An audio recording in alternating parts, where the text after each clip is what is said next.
సంవత్సరం 1942. రెండో ప్రపంచ యుద్ధం తీవ్రంగా జరుగుతున్న కాలం.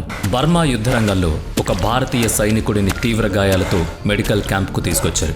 అతని శరీరాన్ని జపాన్ సైన్యం ఏకంగా 9 బుల్లెట్లతో చిల్లులు పెట్టింది. ఆ సైనికుడి పరిస్థితి ఎంత దారుణంగా ఉందంటే డాక్టర్లు కూడా ఇది ఫినిష్డ్ కేస్ అని, చికిత్స చేయడం కుదరదు, వృధా అని చెప్పారు. కానీ ఆ సైనికుడి శ్వాస ఇంకా ఆగిపోలేదు. ఎలాగోలా సర్జరీ మొదలుపెట్టారు. అతని శరీరంలోని చాలా అవయవాలు తీవ్రంగా దెబ్బతిన్నాయి. పేగులు పూర్తిగా నాశనమయ్యాయి. దీంతో అతను స్పృహలోకి రావడానికి చాలా గంటలు పట్టింది. స్పృహలోకి వచ్చాక డాక్టర్ అతన్ని నీకేమైంది అని అడిగాడు. దానికి అతను నవ్వుతూ ఏం లేదు, ఏదో గాడిద తన్నిందంతే అని సమాధానం ఇచ్చాడు. అంతటి భయంకరమైన నొప్పిని కూడా నవ్వుతూ స్వీకరించిన ఆ ధైర్యశాలి మరెవరో కాదు, ఆయనే భారతదేశపు మొట్టమొదటి ఫీల్డ్ మార్షల్ శ్యామ్ మానేక్షా. ఆయనే తన అసాధారణ ప్రతిభతో భారత సైన్యాన్ని ఆధునీకరించి మరింత బలోపేతం చేశారు.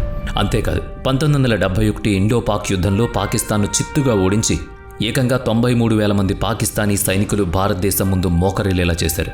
ఆయన ధైర్యానికి మెచ్చి ప్రజలు ఆయన్ను శ్యామ్ బహదూర్ అని పిలుచుకున్నారు. ఆయన సైనిక జీవితం 4 దశాబ్దాల పాటు ఎంతో వైభవంగా సాగింది. కానీ ఆయన ధైర్యం కేవలం యుద్ధభూమికే పరిమితం కాదు. నిజ జీవితంలో కూడా ఆయన అంతే నిర్భయంగా, ముక్కుసూటిగా ఉండేవాడు. ఆయనకు ఉన్నత పదవులంటే భయం లేదు. రాజకీయ ఒత్తిళ్లకు అస్సలు తలొగ్గేవాళ్లు కాదు. రక్షణ మంత్రి అయినా, స్వయంగా ప్రధానమంత్రి అయినా సరే శ్యామ్ మానేక్షా నిజం చెప్పడానికి వెనుకాడేవారు కాదు. ఒకసారి ఏకంగా ప్రధానమంత్రి ఇందిరాగాంధీ ఇచ్చిన ఆదేశాలు మొత్తం క్యాబినెట్ ముందే తిరస్కరించారు. కానీ మీకు తెలుసా, తన జీవితాన్ని దేశం కోసం అంకితం చేసిన ఈ గొప్ప వ్యక్తి అంత్యక్రియలకు ప్రధానమంత్రి కానీ, రాష్ట్రపతి కానీ, కనీసం ఒక ప్రభుత్వ మంత్రి కూడా హాజరు కాలేదు. అసలేం జరిగింది? ఒక డాక్టర్ అవ్వాలని కలలు కన్న ఒక కుర్రాడు భారతదేశపు అత్యంత ధైర్యవంతుడైన ఆర్మీ ఆఫీసర్గా ఎలా మారాడు తెలుసుకుందాం. ఫీల్డ్ మార్షల్ శ్యామ్ మానేక్షా జీవిత ప్రస్థానం. శ్యామ్ హర్ముజ్జీ ఫ్రామ్జీ జంషెడ్జీ మానేక్షా ఏప్రిల్ 3, 1914 పంజాబ్లోని అమృత్సర్లో ఒక పార్సీ కుటుంబంలో జన్మించారు. హర్ముజ్జీ మానేక్షా హిల్లా మొహతాల 5వ సంతానం ఆయన. వారి తండ్రి వృత్తిరీత్యా ఒక డాక్టర్. శ్యామ్ తన ప్రాథమిక విద్యను అమృత్సర్లో పూర్తి చేసి ఉన్నత చదువుల కోసం నైనిటాల్లోని ప్రఖ్యాత షేర్వుడ్ కాలేజ్లో చేరారు. చిన్నప్పటి నుంచి తన తండ్రిలాగే ఒక గొప్ప డాక్టర్ కావాలనేది ఆయన కల. శ్యామ్కు 17 సంవత్సరాల వయసు వచ్చినప్పుడు లండన్కు వెళ్లి వైద్య విద్యను అభ్యసించాలనే తన కోరికను తండ్రికి చెప్పారు. కానీ అతని వయసు చాలా తక్కువని, అప్పటికే వారి 2 అన్నలు లండన్లో చదువుతున్నారని, మరో బిడ్డను లండన్కు పంపించడం ఆర్థికంగా కష్టమని చెప్పి వారి తండ్రి ఆ అభ్యర్థనను తిరస్కరించారు. తండ్రి నుంచి కాదు అని వినడంతో శ్యామ్ మానేక్షా చాలా బాధపడ్డాడు. చేసేదేం లేక అమృత్సర్లోని హిందూ సభా కాలేజీలో చేరారు. ఇక్కడే విధి అతని జీవితాన్ని ఊహించిన మలుపు తిప్పింది. అది ఆయన్ను ఒక ఆర్మీ ఆఫీసర్గా మార్చే దిశగా వేసిన మొదటి అడుగది. ఆ సమయంలో అంటే 1932లో పబ్లిక్ సర్వీస్ కమిషన్ డెహ్రాడూన్లోని ఇండియన్ మిలిటరీ అకాడమీ IMAలో ప్రవేశానికి దరఖాస్తులను ఆహ్వానించింది. దీని ద్వారా ప్రతిభావంతులైన భారతీయ యువకులను బ్రిటిష్ ఇండియన్ ఆర్మీలో ఆఫీసర్లుగా నియమించుకోవాలని నిర్ణయించింది. శ్యామ్ మానేక్షా IMAలో చేరడానికి తన తండ్రి అనుమతి కోరారు. కానీ ఈసారి కూడా ఆయన తండ్రి నుంచి కాదు అనే సమాధానమే విన్నారు. అయితే ఈసారి శ్యామ్ తన తండ్రి మాటకు ఎదురు చెప్పి ఆ పోస్టుకు దరఖాస్తు చేసుకున్నారు. తన కఠోర శ్రమతో ఆయన ఆ పరీక్షలో అద్భుతమైన ప్రతిభ కనబరిచి IMAలో ఎంపికవడమే కాకుండా మొత్తం ఎంపికైన 15 మంది క్యాడెట్లలో 6వ ర్యాంక్ను కూడా సాధించారు. ఇండియన్ మిలిటరీ అకాడమీ IMAలో చేరిన తర్వాత శ్యామ్ మానేక్షా సుమారుగా 3 సంవత్సరాల పాటు కఠినమైన సైనిక శిక్షణ పొందారు. 1935లో ఆయన్ను రాయల్ స్కాట్స్ యొక్క 2వ బెటాలియన్లో నియమించారు. అక్కడ సుమారుగా 3 సంవత్సరాలు పనిచేసిన తర్వాత 12వ ఫ్రాంటియర్ ఫోర్స్ రెజిమెంట్లో క్వార్టర్ మాస్టర్గా నియమితులయ్యారు. మొదట్లో శ్యామ్ డాక్టర్ కావాలనుకున్నప్పటికీ ఆర్మీలో చేరిన తర్వాత తన అంకిత భావంతో సీనియర్లందరి మనసును గెలుచుకున్నారు. ఆయన బర్మాలో పనిచేయడం మొదలుపెట్టి కేవలం 1 సంవత్సరం మాత్రమే అయింది. ఇంతలోనే 1939లో 2వ ప్రపంచ యుద్ధం ప్రారంభమైంది. ఈ యుద్ధంలో జపాన్ ఆసియాలోని మిత్రరాజ్యాల పరిస్థితిని దారుణంగా దెబ్బతీసింది. చైనాలో మిత్రరాజ్యాలను చిత్తు చేసిన తర్వాత భారతదేశం నుంచి కూడా బ్రిటన్ను తరిమి కొట్టడానికి జపాన్ బర్మా వైపు తన అడుగులు వేసింది. 1942 నాటికి జపనీస్ ఇంపీరియల్ ఆర్మీ బర్మాలోని బిలిన్ నది వరకు చేరుకుంది. ఇది సింతాంగ్కు దక్షిణంగా సుమారుగా 48 కిలోమీటర్ల దూరంలో ఉంది. జపాన్ సైన్యం సింతాంగ్ వంతెన వైపు చాలా వేగంగా దూసుకొస్తోంది. ఈ క్లిష్ట పరిస్థితుల్లో సింతాంగ్ను రక్షించే బాధ్యతను బ్రిటిష్ వాళ్లు శ్యామ్ మానేక్షాకు అప్పగించారు. అంతేకాదు ఆయనకు డబుల్ ప్రమోషన్ ఇచ్చి కెప్టెన్ చేశారు. కెప్టెన్ శ్యామ్ మానేక్షా తన కంపెనీతో కలిసి ప్రాణాలకు తెగించి పోరాడారు. జపాన్ సైన్యం సింతగాంగ్ వంతెనను స్వాధీనం చేసుకోవడానికి ప్రయత్నించిన వెంటనే శ్యామ్ మానేక్షా నాయకత్వంలోని దళాలు ఎదురుదాడి చేసి జపనీయులను వెనక్కి తరిమికొట్టాయి. ఆ వ్యూహాత్మకం కీలకమైన సింతాంగ్ వంతెనను విజయవంతంగా రక్షించింది. కానీ సరిగ్గా అదే సమయంలో పొదల్లో దాక్కున్న ఒక జపనీస్ సైనికుడు ఒకదాని తర్వాత ఒకటి ఏకంగా 9 బుల్లెట్లను శ్యామ్ మానేక్షాపై పేల్చాడు. ఆ బుల్లెట్లు ఆయన శరీరాన్ని జల్లెడపట్టాయి. ఆయన తీవ్రంగా గాయపడి రక్తస్రావమైంది. సుమారుగా 36 గంటల పాటు ఆయన అదే గాయపడిన స్థితిలో యుద్ధభూమిలో పడుండి స్పృహ కోల్పోయారు. అప్పుడు అతని బెటాలియన్కు చెందిన సిపాయి షేర్ సింగ్ ఆయన్ను ఆ స్థితిలో చూశాడు. వెంటనే శ్యామ్ను అతని భుజాలపై మోసుకుని చాలా దూరంలో ఉన్న ఒక మెడికల్ క్యాంప్కు తీసుకువెళ్లాడు. మెడికల్ క్యాంప్ చేరుకునే సమయానికి శ్యామ్ పరిస్థితి విషమంగా మారింది. శరీరం మొత్తం రక్తంతో తడిచిపోయింది. అతని తీవ్రమైన గాయాలను చూసిన ఒక ఆస్ట్రేలియన్ డాక్టర్ ఇది ఫినిష్డ్ కేస్ అని చెప్పి చికిత్స చేయడానికి నిరాకరించాడు. శ్యామ్ బతికే అవకాశాలు తక్కువ ఉన్నాయని భావించిన ఆ డాక్టర్ అతనికి చికిత్స చేయడం వేస్ట్ ఆఫ్ టైం అనుకున్నాడు. యుద్ధంలో గాయపడిన ఇతర సైనికులకు చికిత్స చేయడం మేలని భావించాడు. అయితే బర్మా యుద్ధంలో శ్యామ్ అసాధారణమైన ప్రతిభ కనబరిచారు. అందువల్ల ఆయన ధైర్యాన్ని గౌరవించడానికి 17వ infantry Indian division commander major general David Cowan స్వయంగా ఆ మెడికల్ క్యాంప్కు వచ్చారు. అపస్మారక స్థితిలో పడి ఉన్న శ్యామ్ ఛాతిపై కామన్వెల్త్ దళాలకు ఇచ్చే అత్యున్నత పురస్కారం మిలిటరీ క్రాస్ను ఆయన పిన్ చేశారు. ఈ మిలిటరీ క్రాస్ను యుద్ధభూమిలో అద్భుతమైన ధైర్యం చూపించిన సైనికులకు వారు జీవించి ఉన్నప్పుడే అందిస్తారు. అక్కడ ఉన్న డాక్టర్లు, మిలిటరీ అధికారులు శ్యామ్ బతికున్నాడన్న ఆశ వదులుకున్నారు. అందుకే major general David Kavan Shyam బ్రతికుండగానే ఆ అవార్డును ఇవ్వాలనుకున్నారు. కానీ ఇంతటి ధైర్యవంతుడైన సైనికుడికి చికిత్స లేకుండా చనిపోవడానికి సైన్యం ఇష్టపడలేదు. దాంతో డాక్టర్లు శ్యామ్కు ఆపరేషన్ ప్రారంభించారు. ఆ 9 బుల్లెట్లు శ్యామ్ మానేక్షా కడుపు, పేగులు మరియు ఊపిరితిత్తులకు తీవ్రంగా గాయం చేశాయి. పేగులు ఎంత దారుణంగా దెబ్బతిన్నాయంటే డాక్టర్లు దానిలో చాలా భాగాన్ని ఆయన శరీరం నుంచి తీసేశారు. ఎన్నో గంటల పాటు శ్యామ్ మృత్యువుతో పోరాడారు. చివరికి ఆయన స్పృహలోకి వచ్చారు. కొద్ది రోజుల తర్వాత శ్యామ్ మానేక్షా పూర్తిగా కోలుకుని తిరిగి తన విధుల్లో చేరారు. తన అద్భుతమైన పనితీరు కారణంగా ఆయన మొదట లెఫ్టినెంట్ కల్నల్ అయ్యారు. ఆ తర్వాత 1947లో మిలిటరీ ఆపరేషన్స్లో గ్రేడ్ 1 జనరల్ స్టాఫ్ ఆఫీసర్ పదవికి చేరుకున్నారు. 1947లో భారతదేశానికి స్వాతంత్రం వచ్చింది. కానీ దేశం 2 ముక్కలై పాకిస్తాన్ అని కొత్త దేశం వచ్చింది. దేశ విభజన సమయంలో సైన్యాన్ని కూడా విభజించారు.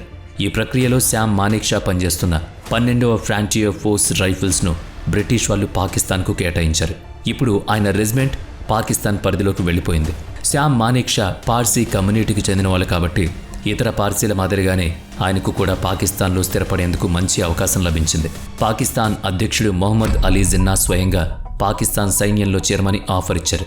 అని శ్యామ్ మానేక్షా హృదయం కేవలం భారతదేశం కోసమే కొట్టుకుంది. అందుకే ఆయన జిన్నా ఆఫర్ను తిరస్కరించారు. ఆ తర్వాత శ్యామ్ మానేక్షాకు భారత సైన్యంలో 8వ గూర్ఖా రైఫిల్ రెజిమెంట్లో మొదటి పోస్టింగ్ దొరికింది. శ్యామ్ మానేక్షా వ్యక్తిత్వం చాలా గొప్పది. ఆయన సైన్యంలో ఎంత పెద్ద పదవిలో ఉన్నప్పటికీ ఎలాంటి భేదం లేకుండా ప్రతి ర్యాంక్ సైనికుడితోనూ టచ్లో ఉండేవారు. ఒకసారి ఆయన 8వ గూర్ఖా రైఫిల్ రెజిమెంట్లోని ఒక సెంట్రీతో మాట్లాడడం ప్రారంభించారు. నీ పేరేంటి అని అడిగారు. దానికి ఆ సెంట్రీ హర్కా బహదూర్ గురుంగ్ అని సమాధానం ఇచ్చాడు.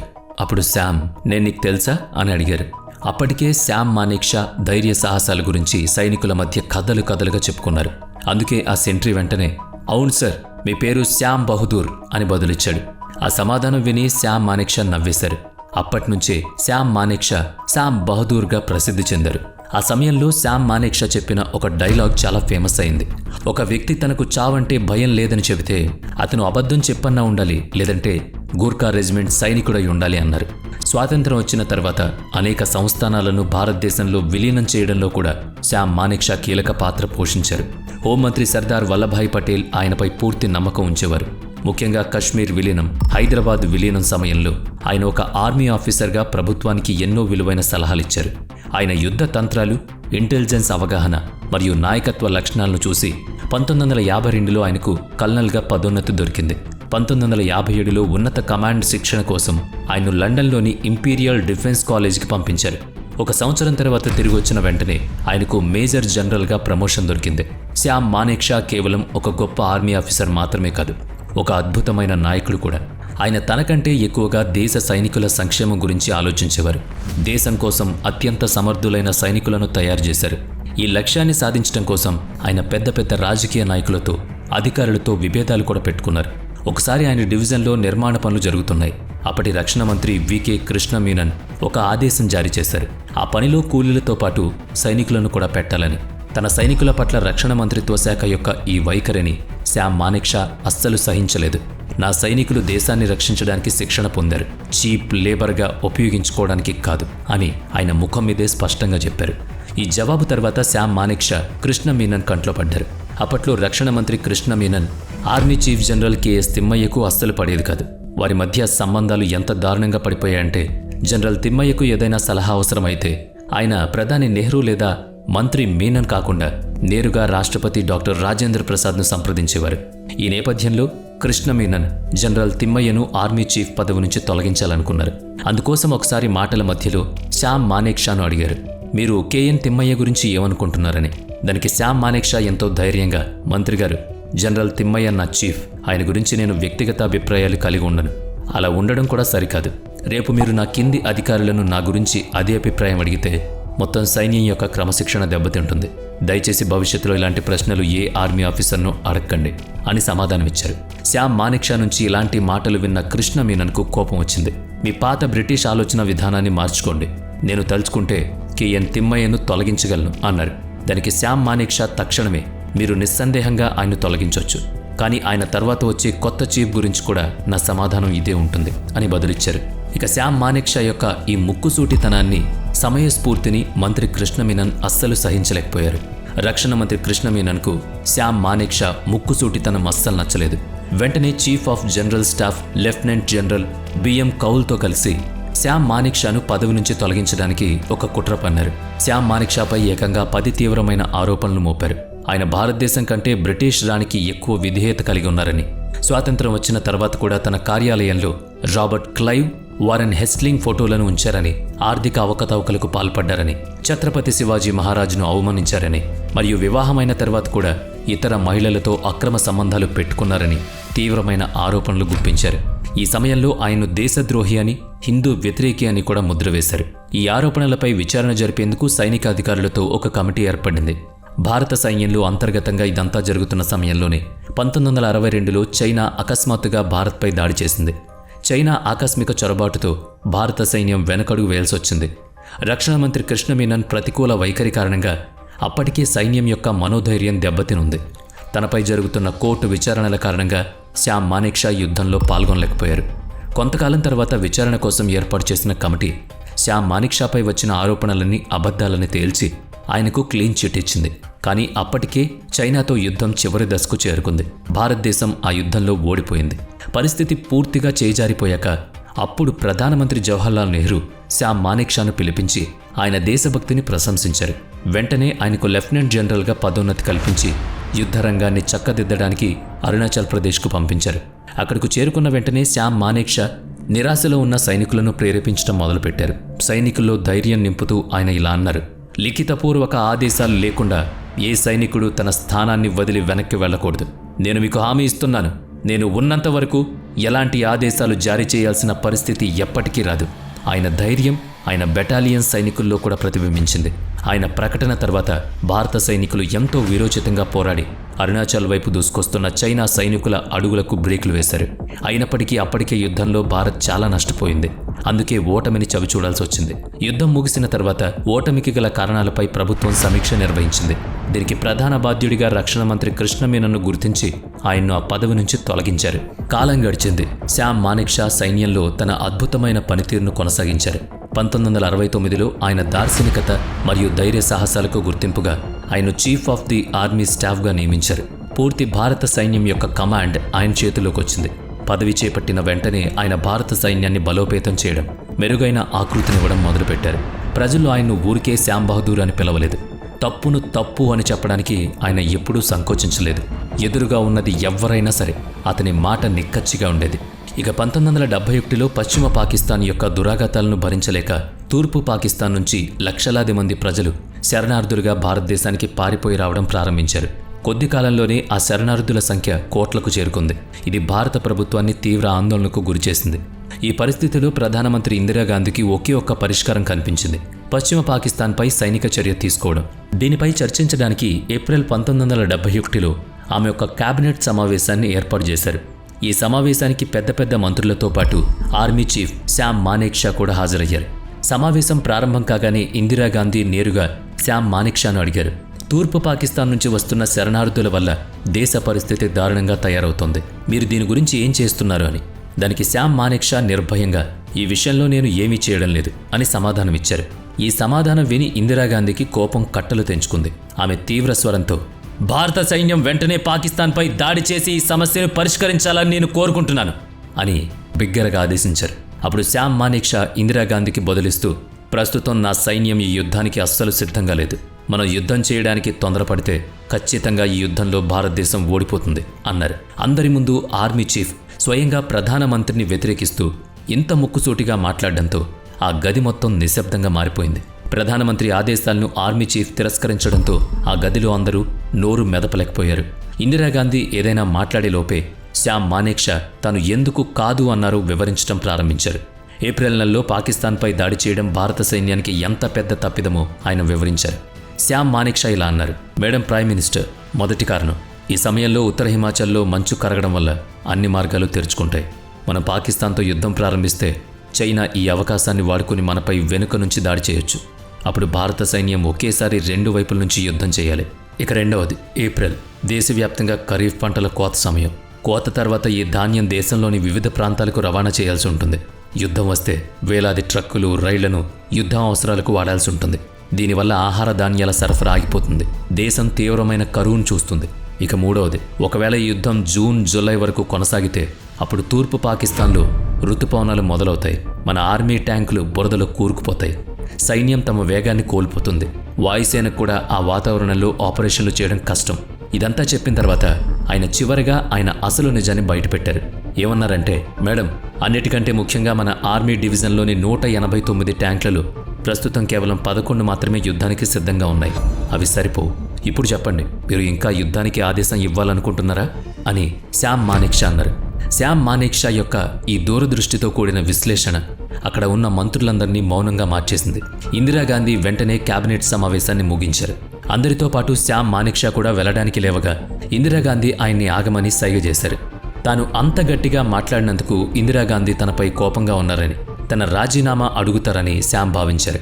అందుకే ఆయనే ఎంతో నిర్భయంగా, మేడం, నా రాజీనామా హెల్త్, మెంటల్ లేక ఫిజికల్ ఏ కారణం మీద తీసుకోవడానికి ఇష్టపడతారు అని అడిగారు. దానికి ఇందిరాగాంధీ ప్రశాంతంగా, శ్యామ్, మీరిప్పుడు చెప్పిందంతా నిజమేనా అని మాత్రమే అడిగారు.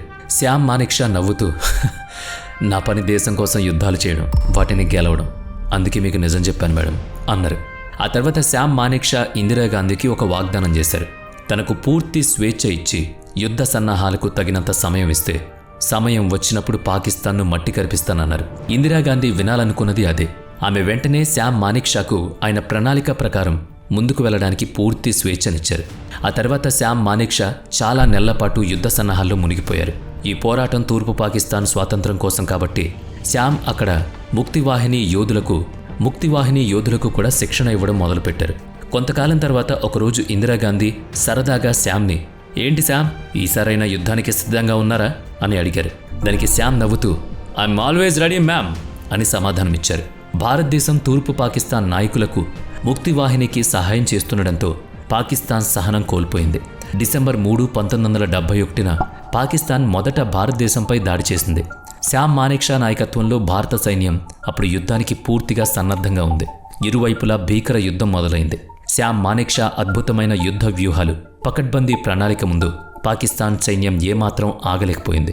కేవలం 13 రోజుల్లో పాకిస్తాన్ సైన్యం పేకమేడలా కూలిపోయింది. యుద్ధ సమయంలో శ్యామ్ మానేక్ షా రేడియో ద్వారా పాకిస్తాన్ సైన్యానికి నిరంతరం సందేశాలు పంపారు. ఒకటే మార్గం, భారతదేశం ముందు లొంగిపోండి, లేకపోతే మా చేతుల్లో పూర్తిగా తుడిచిపెట్టుకుపోవడానికి సిద్ధంగా ఉండండి.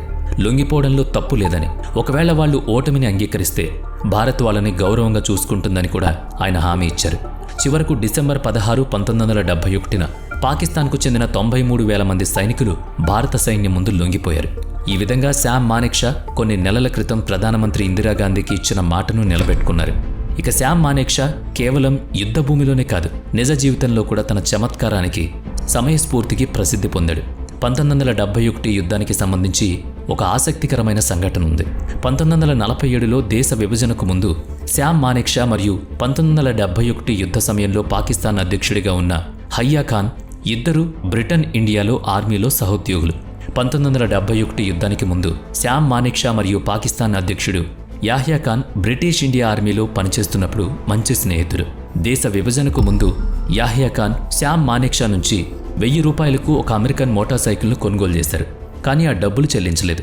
1971 యుద్ధంలో శ్యామ్ అద్భుత వ్యూహాల వల్ల పాకిస్తాన్ ఓడిపోయి తూర్పు పాకిస్తాన్ అంటే బంగ్లాదేశ్గా విడిపోయినప్పుడు శ్యామ్ మానేక్షా చమత్కరిస్తూ ఇలా అన్నారు: ఈరోజు యాహ్యా ఖాన్ నా మోటార్ సైకిల్ అప్పు తీర్చేశాడు, తన దేశంలో సగభాగం ఇచ్చి మరీ తీర్చాడు అన్నారు. చమత్కారం పక్కన పెడితే శ్యామ్ మానేక్షా చాలా సూత్రాలు పాటించే వ్యక్తి. 1971 యుద్ధంలో లొంగిపోయిన పాకిస్తానీ సైనికులతో మర్యాదగా ప్రవర్తిస్తామని ఆయన వాగ్దానం చేశారు. దాన్ని అక్షరాలా నిలబెట్టుకున్నారు కూడా.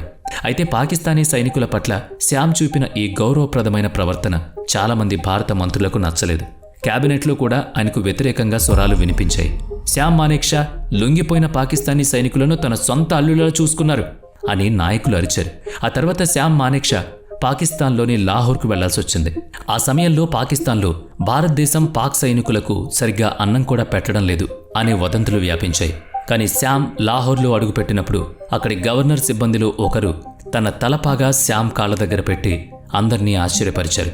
అతను భావోద్వేగంతో, నా 5 కుమారులు భారత జైల్లో ఖైదీలుగా ఉన్నారు, కానీ వాళ్ళని అక్కడ చాలా గౌరవంగా చూసుకుంటున్నారు, చదువుకోవడానికి ఖురాన్ కూడా ఇస్తున్నారు, నా కొడుకులు అక్కడ పరిస్థితి గురించి నాకు ఉత్తరాలు రాస్తున్నారు, భారతీయులు చెడ్డవారని చెప్పే మాటలను నేను ఇకపై నమ్మను అని అన్నారు. 1972లో శ్యామ్ నేపాల్ను సందర్శించారు. నేపాల్ రాజు మహీంద్ర శ్యామ్ మానేక్షాకు honorary general of the royal Nepal army బిరుదును, ఒక ఖడ్గాన్ని బహుకరించి సత్కరించారు. ఇవన్నీ చూసిన తర్వాత అదే సమయంలో శ్యామ్ మానేక్షా దేశంలోని సైనిక తిరుగుబాటు చేయాలని అనుకుంటున్నట్టు వదంతి వ్యాపించారు. ఇందిరాగాంధీ ఆయన్ను పిలిపించి దీనిపై వివరణ అడిగారు. దానికి శ్యామ్ మానేక్షా తనదైన శైలిలో, స్వీటీ, మీరు నా పనిలో జోక్యం చేసుకున్నంతకాలం నేను మీ పనిలో ముక్కు దోర్చను అని సమాధానమిచ్చారు. ఆయన సమాధానం విని ఇందిరాగాంధీ నవ్వకుండా ఉండలేకపోయారు.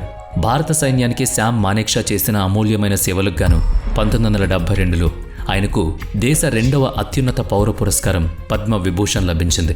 జూన్ 1972లో పదవీ విరమణ చేయాల్సి ఉండగా శ్యామ్ మానేక్షా పదవీ కాలాన్ని 6 నెలలు పొడిగించారు. ఇక ఆయన రిటైర్మెంట్కు కేవలం 14 రోజుల ముందు జనవరి 1, 1973న ప్రధానమంత్రి ఇందిరాగాంధీ ఆయనకు మరో పదోన్నతి కల్పించారు. ఆయన్ను భారతదేశపు మొట్టమొదటి ఫీల్డ్ మార్షల్గా నియమించారు. ఆ అత్యున్నత గౌరవం అందుకున్న తర్వాత ఆయన సర్వీస్ నుంచి పదవీ విరమణ చేశారు. శ్యామ్ మానేక్షా ధైర్యం, సమయస్ఫూర్తి దేశానికి ఎంతో మేలు చేసినప్పటికీ కొన్నిసార్లు ఆయన ముక్కుసూటితనం ఆయనకే నష్టం కలిగించింది. 1971 యుద్ధం తర్వాత ఒక మహిళా జర్నలిస్ట్ ఆయన్ను, ఒకవేళ దేశ విభజన తర్వాత మీరు పాకిస్తాన్కు వెళ్లి ఆ దేశ సైన్యాన్ని నడిపుంటే 1971 యుద్ధం ఎవరు గెలిచేవాళ్ళు అని అడిగారు. దానికి మానేక్షా, అలా జరుగుంటే ఖచ్చితంగా పాకిస్తానీ ఆ యుద్ధం గెలిచేది అని బదులిచ్చారు. ఈ వ్యాఖ్య చాలా మందికి కోపం తెప్పించింది. ప్రధానమంత్రి ఇందిరాగాంధీ కూడా ఆయన వ్యాఖ్య పట్ల తీవ్ర అసంతృప్తిని వ్యక్తం చేశారు. ఆయన నిర్భయమైన స్వభావమో లేక మరేదైనా కారణమో తెలియదు, కానీ శ్యామ్ మానేక్షా తన చివరి రోజుల్లో చాలా ఇబ్బందులు పడాల్సి వచ్చింది.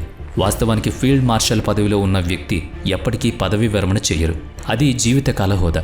ఆ హోదాలో ఉన్న వారికి పూర్తి జీతం కూడా చెల్లించాలి. కానీ శ్యామ్ మానేక్షా విషయంలో ప్రభుత్వం చాలా వివక్ష చూపింది. ఆయన ఫీల్డ్ మార్షల్ హోదాకు రావాల్సిన సౌకర్యాలను, సరైన జీతాన్ని ప్రభుత్వం అందించలేదు. ఈ విషయంపై తీవ్ర విమర్శలు రావడంతో 2007లో అప్పటి రాష్ట్రపతి డాక్టర్ ఏపీజే అబ్దుల్ కలాం స్వయంగా శ్యామ్ మానేక్షాను కలిసి చాలా సంవత్సరాలుగా పెండింగ్లో ఉన్న జీతం బకాయిలను 1,30,00,000 కింద లెక్కపెట్టి చెక్ అందజేశారు. ఆయనకు రావాల్సిన గౌరవాన్ని దూరం చేయడమే కాకుండా ఆయనపై బురద చల్లే ప్రయత్నాలు కూడా జరిగాయి. 2007లో పాకిస్తానీ ఫీల్డ్ మార్షల్ అయూబ్ ఖాన్ కుమారుడు 1965 ఇండో-పాక్ యుద్ధ సమయంలో శ్యామ్ మానేక్షా 20 లక్షలకు భారత యుద్ధ ప్రణాళికను పాకిస్తాన్కు అమ్మేశారు అని నిరాధారమైన ఆరోపణలు చేశారు. అయితే భారత రక్షణ శాఖ ఈ ఆరోపణలను అబద్ధమని, తప్పుదారి పట్టించేవని కొట్టిపారేసింది. ఇలాంటి ఎన్నో ఆరోపణలను శ్యామ్ మానేక్షా ఎప్పుడూ నవ్వుతూనే ఎదుర్కొన్నారు. తన 94 ఏళ్ల వయసులో కూడా ఆయనలో అదే యవ్వన స్ఫూర్తి ఉండేది. జూన్ 27, 2008న ఆయన ఈ లోకాన్ని విడిచిపెట్టి వెళ్ళిపోయారు. ఆయన చివరి మాటలు, ఐఎమ్ ఓకే, నేను బాగానే ఉన్నాను అని మాత్రమే చెప్పారు. అన్నిటికంటే అత్యంత విచారకరమైన విషయం ఏంటంటే, భారత సైన్యానికి అపారమైన బలాన్ని, 1971 వంటి చారిత్రాత్మక విజయాన్ని అందించిన ఆ మహనీయుడికి బతికున్నప్పుడే కాదు, మరణించిన తర్వాత కూడా ప్రభుత్వం తగిన గౌరవాన్ని ఇవ్వలేదు. ఆయన అంత్యక్రియలకు అప్పటి ప్రధానమంత్రి మన్మోహన్ సింగ్ కానీ, రాష్ట్రపతి ప్రతిభా పాటిల్ కానీ, రక్షణ మంత్రి ఏకే ఆంటోనీ కానీ హాజరు కాలేదు. ఇంతటి గొప్ప అధికారి చివరి యాత్రలో దేశం నుంచి ఒక మంత్రి కూడా వీడ్కోలు పలకలేదు. చాలా సంవత్సరాల తర్వాత 2023లో ఆయన జీవితంపై శ్యామ్ బహదూర్ అనే సినిమా వచ్చినప్పుడు మాత్రమే దేశంలో చాలామందికి అంతటి గొప్ప సైనికాధికారి గురించి తెలిసిందే. ఒక సైనికుడిగా దేశ సరిహద్దులను కాపాడారు. ఒక నాయకుడిగా సైన్యాన్ని ఉన్నత శిఖరాలకు చేర్చారు. ఒక మనిషిగా నిజాయితీకి, నిర్భయత్వానికి నిలువుటద్దంలా నిలిచారు. ఆయనే మన శ్యామ్ బహదూర్, భారతదేశపు మొట్టమొదటి ఎప్పటికీ నిలిచిపోయే field marshal Shyam Manekshaw. Video నచ్చితే లైక్ చేయండి, షేర్ చేయండి. ఇప్పటి వరకు మన ఛానల్ని సబ్స్క్రైబ్ చేయనట్లయితే ఇప్పుడే సబ్స్క్రైబ్ చేసుకుని పక్కనే ఉన్న బెల్ ఐకాన్పై క్లిక్ చేయండి. నెక్స్ట్ వీడియోలో మళ్ళీ కలుద్దాం. Thanks for watching.